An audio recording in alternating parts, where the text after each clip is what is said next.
ഇന്ന് നമ്മൾ പറയാൻ പോകുന്നത് മങ്കട മീൻ കറി വെച്ച വിശേഷമാണ് കേട്ടോ. ആദ്യം മുതൽ അവസാനം വരെ വീഡിയോ കാണണം. വീഡിയോ ഇഷ്ടമായെങ്കിൽ ഷെയർ ചെയ്യണം, സബ്സ്ക്രൈബ് ചെയ്യാൻ മറക്കരുത് കേട്ടോ. അപ്പോൾ അങ്ങനെ കിട്ടിയ മങ്കട മീനെ തൊലി അങ്ങോട്ട് വലിച്ചുരിഞ്ഞ് അവിടെ ഇവിടെ ആവശ്യമില്ലാതെ കുറേ വെട്ടും വരയും ഇട്ടതിന് ശേഷം പാത്രത്തിലിട്ട് നല്ലതായിട്ട് കഴുകിയെടുത്തു. പിന്നെ അത് കഴിഞ്ഞ് ഇതേപോലെ കുറേ വരയും കുറി ഇട്ടതിന് ശേഷം ഇതുപോലെ കണ്ടിച്ച് മാറ്റി വെക്കുക. ഈ മങ്കട മീൻ പറയാൻ നല്ലൊരു കഥയുണ്ട് കേട്ടോ. ഒരു ദിവസം പഴക്കമുള്ള മങ്കട മീൻ്റെ ചാറും നല്ല ചൂട് പൊറോട്ടയും കൂടെ കഴിച്ചാൽ ആഹാ, അത് പോരെ മച്ചാനെ, പെർഫെക്റ്റ് ഓക്കെയാണ് കേട്ടോ. ഇനി നമ്മുടെ റെസിപ്പിക്ക് വേണ്ടിയിട്ട് നമുക്ക് കുറേ തൊലി കളഞ്ഞ വെളുത്തുള്ളിയും ചിരണ്ടി എടുത്താൽ നല്ല സ്വയംപൻ ഇഞ്ചും കൂടെ അങ്ങോട്ട് മാറ്റി കൊച്ചൊക്കെ അരിഞ്ഞ് മാറ്റി വെക്കുക കേട്ടോ. മീൻ പച്ചയ്ക്ക് തിന്നാൻ ഒരു രുചിയും കാണത്തില്ല. അതുകൊണ്ട് ഒരു അലുമിനിയം പാത്രം നേരെ അടുപ്പിലോട്ട് വെച്ച് ഇതുപോലെ വെള്ളം വാട്ടിയതിന് ശേഷം കുറേ വെളിച്ചെണ്ണ അതിലോട്ട് വാരി ഒഴിച്ചു. എന്നിട്ട് മുമ്പേ അരിഞ്ഞു വെച്ചിരിക്കുന്ന ഇഞ്ചിയും വെളുത്തുള്ള വാരി എടുത്ത് ഇതിൻ്റെ അകത്തോട്ട് ഇടുക. ഇനി പ്രത്യേകിച്ച് വേറെ പണിയൊന്നും ഇല്ലെങ്കിൽ തവിട്ട് ഇളക്കി കൊടുക്കാൻ മറക്കണ്ട കേട്ടോ. ഇഞ്ചി കരിഞ്ഞു കഴിഞ്ഞാൽ പിന്നെ കഴിക്കാൻ ഒരു രുചി ഉണ്ടാകത്തില്ല. ഇനി ഇതിലോട്ട് നമുക്ക് നല്ല പച്ച കളറിലെ ഈ കറിവേപ്പില അങ്ങോട്ട് ഇട്ട് കൊടുക്കാം കേട്ടോ.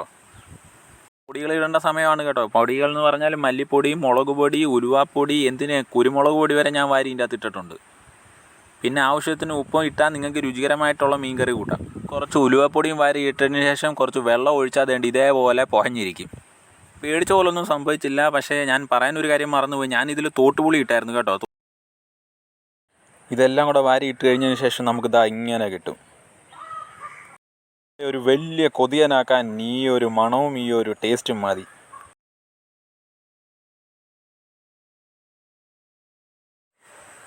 അപ്പോൾ ഇനി ഒട്ടും സമയം കളയേണ്ട, ഒരു കറങ്ങുന്ന ചട്ടി എടുക്കുക, കുറേ അരിവേപ്പില ഇതുപോലെ വാരിയിട്ടതിന് ശേഷം നമ്മുടെ പീസുകളെല്ലാം കൂടെ പെറുക്കി കൂട്ടി ഇതിൻ്റെ അകത്തോട്ട് വെക്കുക.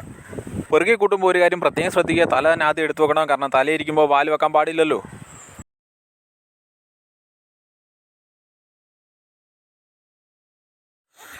ഇനി വാരിക്കൂട്ടിയ മീൻ ചട്ടിക്കകത്തോട്ട് നമ്മൾ മുമ്പേ ഉണ്ടാക്കി വെച്ച അരപ്പ് അഴിച്ചു കൊടുക്കുക.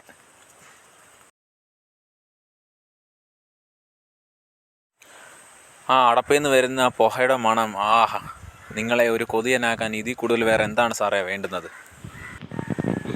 ഇനി മുമ്പത്തെ ചട്ടി കഴുകിയ വെള്ളവും കൂടി ഇതിൻ്റെ അകത്തോട്ട് പൂശുക.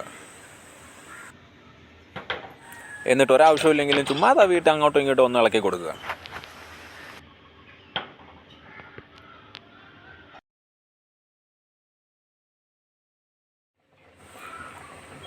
ഒട്ടും സമയം കളയാതെ തന്നെ നമ്മുടെ മീൻ സഹകരിച്ചിട്ടുണ്ട്, നന്നായിട്ട് വെന്ത് വരുന്നുണ്ട്.